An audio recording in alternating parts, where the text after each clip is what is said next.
Eva. Wow, this is powerful. I appreciate you, and I am in awe of all that you've done. Thank you so much.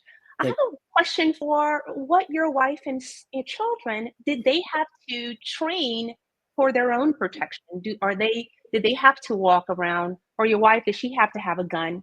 What was that like for her? And then if that was, how does she keep her nervous system kind of calm in a crisis? Excellent question. And I love when that question comes up because look, I've been married 42 and a half years.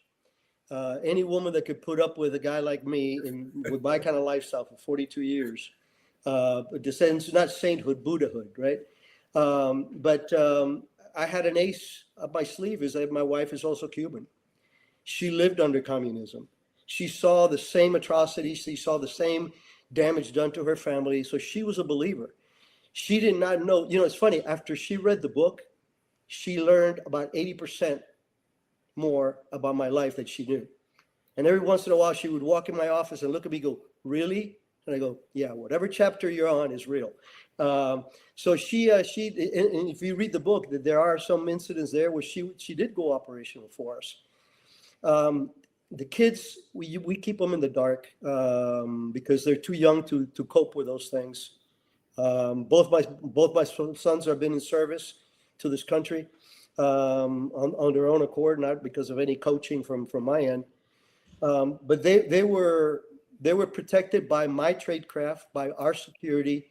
My wife did have some training because she had to have basic training on being alert.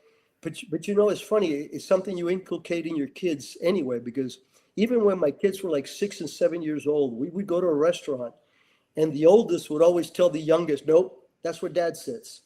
They knew exactly where in the restaurant I was going to sit. And as they grew older, and I was able to, sensitize them, not so much, "Hey, look, I'm a spy for the CIA," but we live in a very violent world. We're living overseas. There are dangers here. These are the kind of things that you do to survive. And the biggest tool a person can have is awareness.